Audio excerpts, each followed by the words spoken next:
تعالوا نعمل مع بعض فكرة جديدة لمشروع حلو قوي من الجبس تقدروا تعملوها. وشايفين التكنيك بتاع البابلز اللي موجود في الكوستر ده كمان هنعمله مع بعض، وهنشتغل خطوة بخطوة مع بعض. معاكم تسبيح ويلا بينا نبدأ. ايه الحاجات اللي احنا محتاجينها؟ طبعا محتاجين قوالب للحروف اللي احنا هنكتبها، ومحتاجين قالب للدبدوبة، وكوباية فاضية، وكوباية فيها مية، وكوباية فيها جبس، والمعيار اللي هنعمل بيه، وقالب الكوستر. وفي قالب الكوستر المدور ده لان انا هعمل كمان قطعة تانية.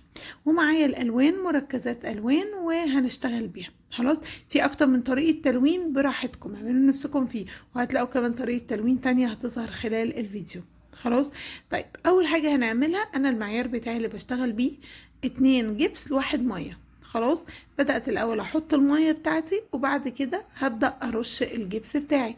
طبعا انتوا هتلاحظوا ان الجبس بتاعي قالب سنة كده، لازم ننشف المعيار لانه بيدخل في الجبس بيلزق فيه كله يعني. هتلاقوا ان هو قالب سنة كده رمادي، فللأسف الجبس اللي موجود هنا في تبوك مش ابيض شاهق، لا في سنة رمادي، ودخت وطلع عيني ما مش لاقيه. حتى لما رحت جدة حاولت ان انا اشوف جبس ابيض ما لقيتش. يعني انا لما كنت في قطر كان في جبس ابيض شاهق جدا بينور يعني. المهم، فزي ما انتوا شايفين انا عملت المعيار بتاعي، وبستنى لما كل جزيئات الجبس تنزل لتحت، وبعدين ببدأ اقلبه. خلاص، بعد كده بنبدأ بقى ايه علشان نصبه. اتأكدوا ان انتوا قلبتوا حلو، مفيش حاجة مكلكعة، ونصب بسرعة. انا ببقى حاطة على قطعة الخشب دي علشان خاطر ارج القطعة دي وهزها، فاضمن ان انا اطلع كل البابلز اللي موجودة في القطعة.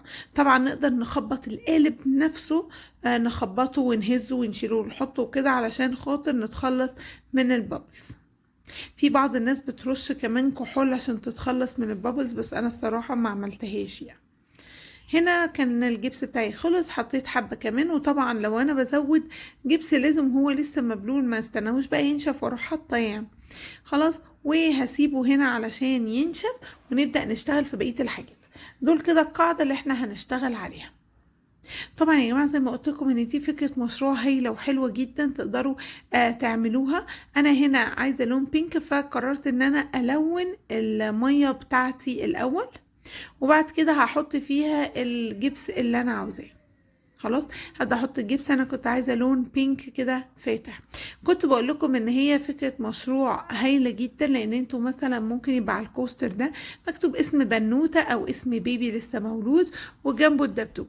انا كان نفسي طبعا اعمل كده، بس انتوا عارفين انا ولادي 3 يتخانقوا مع بعض، طب انا هكتب اسم مين فيهم؟ فقررت ان انا لا، انا احط ال3 حروف جنب بعض فينبسطوا كده. اوكي، بس انما هي كبروجكت او كمشروع بتتعمل ان انتوا بتروحوا حاطين اسم الشخص وجنبه دبدوبة، جنبه بقى اي شكل بقى من القوالب اللي عندكم، جنبه كورة، جنبه حسب انتوا عاوزين، جنبه بيبي، الشكل اللي انتوا عاوزينه. فالصراحة دي فكرة جميلة، هوريكم فكرة تانية خلال الفيديو. اوكي، جبت الحروف بتاعتي علشان ابدأ اصب فيها، وبرضو انا عملت نفس الحركة، عملت المية بس لونت المية ورحت صبة فيها الجبس بتاعي، قلبته وجبت القوالب بتاعتي عشان اصب زي ما انتوا شايفين. طبعا هنهزها حلو جدا علشان نتخلص من اي بابلز موجودة، وننضف الاطراف كده علشان لما نيجي نطلع القطعة تطلع معانا نظيفة بسهولة. خلاص، هنسيب كمان الحروف دي على جنب علشان تنشف، وندخل في اللي بعده. طب عايزين نعمل الدبدوبة، فانا فكرت الصراحة ان الدبدوبة دي انا هعملها موف. خلاص، القالب بتاع الدبدوبة دوت هو قالب الشمع. انا جايباه علشان استخدمه في الشمع، سبحان الله ان انا لسه مستخدمتوش في الشمع خالص. فقررت ان انا اعمل بيه الدبدوبة في الفيديو دوت. وزي ما انتوا شايفين كده عملت الموف، وبدأت ان انا احط عليه الجبس. في طبعا اكتر من طريقة للتلوين، احنا ممكن نحط اللون واحنا بعد ما خلطنا الجبس، ممكن نحط اللون في المية. انا بحس اللون المية ده بيدمج اللون اكتر، بيبقى مية واحدة كده. بعكس بقى لما بنحط اللون ونقلبه، لو ما تقلبش كويس بيديكي بقى احساس ماربل كده، بيبقى فيه مثلا هنا لون غامق، هنا لون خفيف، هنا شعيرات لون ما تقلبتش كده. فافضل طريقة الصراحة ان احنا نلون المية بعد كده نصب فيها الجبس. تبقوا عاملين حساب برضو ان في بعض الوان بتتأثر بالجبس، انها الجبس بيبقى مديكي لون افتح. خلاص. زي ما شايفين بدأت ان انا اهز الدبدوبة وافعص القالب الصراحة عشان اضمن ان هو نزل في الودان ونزل في الكل وانه مفيش بابلز وان الدبدوبة هتطلع امورة. خلاص سيبتهم بقى كلهم ينشفوا ونرجع نفتح الحاجة ونشوف عاملة ازاي. طبعا اولا علشان القطعة فيها رطوبة، لان انا فتحتها عايزة اقول لكم بعد ساعتين مثلا ولا حاجة كده، فيها رطوبة فهي مغمقة. هي طبعا النوع دوت فيه سنة رمادي بس لا، لما الرطوبة بتطلع بيبقى لونه افتح من كده بكتير، طبعا بيبقى لونه ابيض بس مش شاهق. خلاص. فطلعت القطعة التانية طبعا لو انتوا واخدين بالكم ان فيها عيب في الحتة دي، فده بسبب ان انا صبيت ريزن في القالب وسلطت عليه التورش بطريقة فلزق في القالب، ولما شلته القالب بقى فيه البصمة دي، بس عادي ممكن نصنفرها يعني واحنا عاوزين. شايفين هو بوظ الحتة دي. المهم سيبكم بقى من الموضوع ده، عايزين نسيبهم ان هما ينشفوا خالص والرطوبة تطلع منهم عشان لونهم يفتح ويبقوا افضل نقدر نشتغل عليهم. وادي الحروف كمان هنطلعها، بصوا شكلها الحمد لله طلع جميل ازاي. طبعا لو في اي زيادات المفروض ان احنا نصنفرها ونظبطها، ولو الشكل مش مستوي من تحت نظبطه، كل حاجة نظبطها بالصنفرة. خلاص. طبعا انا بطلع القالب بشويش لان انا اوريدي كنت صبه، يعني ما سبتلوش وقت طويل الصراحه، بس انا كنت حابه ان انا اطلع الحاجه اشوف شكلها عامل ازاي، وفي نفس الوقت كنت عايزه اديهم فرصه ان هما ينشفوا في الهواء كده والرطوبه تطلع احسن، يعني من ان هما يفضلوا جوه القالب. عجبتني جدا الدباديب، حلوه قوي قوي يعني بجد. هعمل بقى دبدوب تاني، وكنت خايفه جدا ان اللون ما يظبطش معايا وما يطلعش نفس الدرجه، بس الحمد لله طلعت الدرجه حلوه. بالنسبه للكوستر دوت انا طبعا مش هسيبه بقى باللون دوت، ومش هينفع استنى كتير برضو عشان تصوير الفيديو، فقررت ان انا الونه ابيض اكريليك. وجبت الابيض وبالفرشه ادي ولما نشف ادي تاني لغايه ما لونته ابيض، وكمان بسفنجه عملت شويه، فانتوا تقدروا تلونوا بسفنجه تلونوا بفرشه زي ما انتوا عاوزين. ده كله احنا لسه هنشتغل عليه تاني. شفتوا الدبدوبه القمر دي؟ يلا نعمل الدبدوبه التانية زيها. الوان اكريليك عادي، الالوان من اللي احنا بنلون بيها في الجبس اللي انتوا عاوزينه.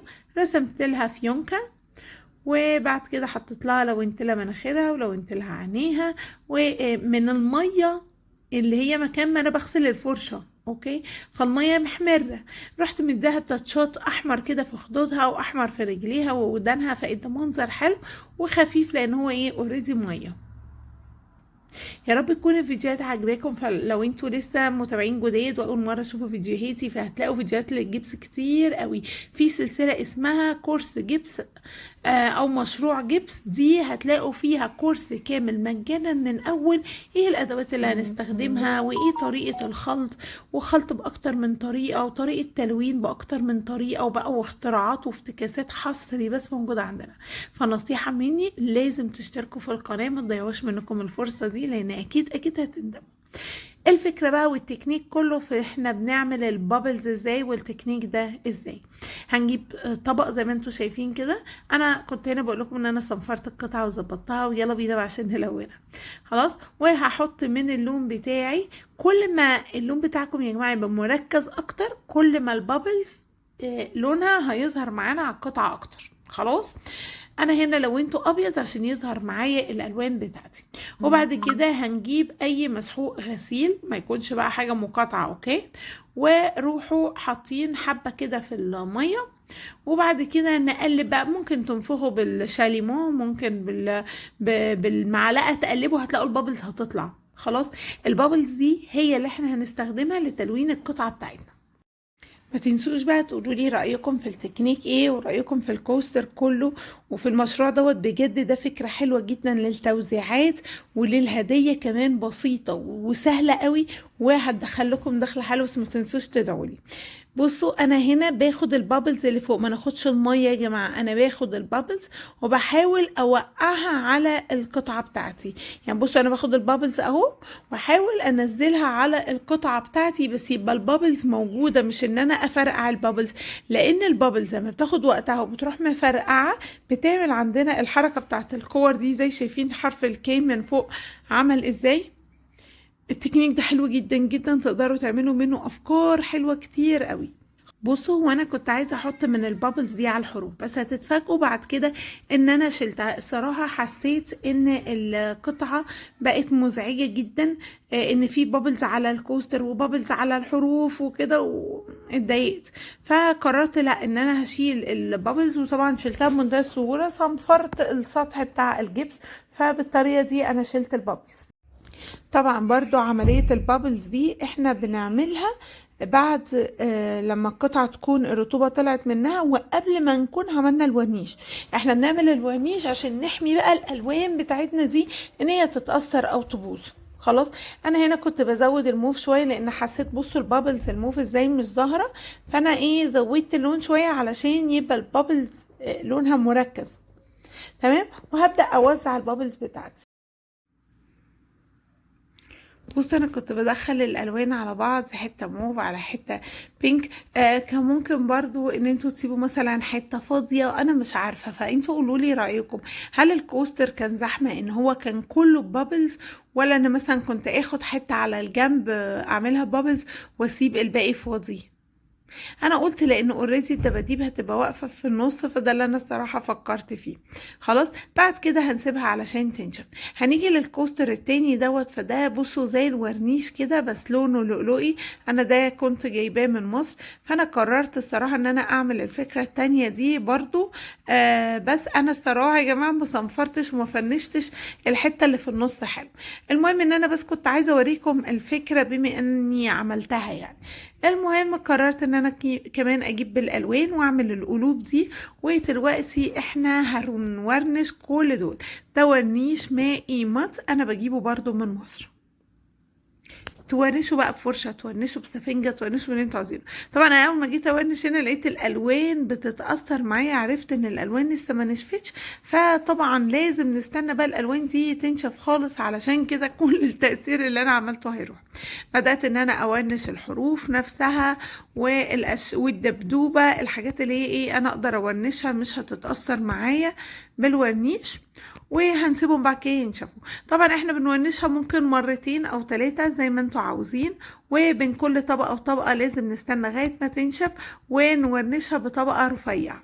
شايفين ده الشكل بتاع الكوستر دوت عامل ازاي؟ ما حطيت فيه حرف بنوتي وجنبها دبدوب فدي توزيعات حلوة جدا وتعجب الناس. تعالوا نشوف بقى الشكل بتاعنا بقى بعد ما خلاص ورنشناه. هنكمل ونعمل ايه؟ عايزين دلوقتي نلزق القطع بتاعتنا، فانا قررت ان انا الزقها بالقوه. بس هنا انا كنت بوزع الاماكن بتاعتهم عشان اتاكد المساحه كويسه ولا لا. طبعا على فكره يا جماعه في كوسترز اطول من كده، يعني بيضاوي بس بيبقى اطول من كده، لان في حروف كمان واسامي اطول من كده. اوكي. انا هنا كنت بحط بقى اللزق بتاعه واروح حطاه واثبته. شايفين شكله طلع كيوت ازاي؟ عجبهم جدا وانبسطوا وبيتخانقوا ان مين اللي هياخده فيهم. يا رب يكون عجبكم، وهستنى رايكم في الفيديو. تنسوش تشجعوني بلايك وكومنت، واستنوا فيديو جديد. سلام عليكم.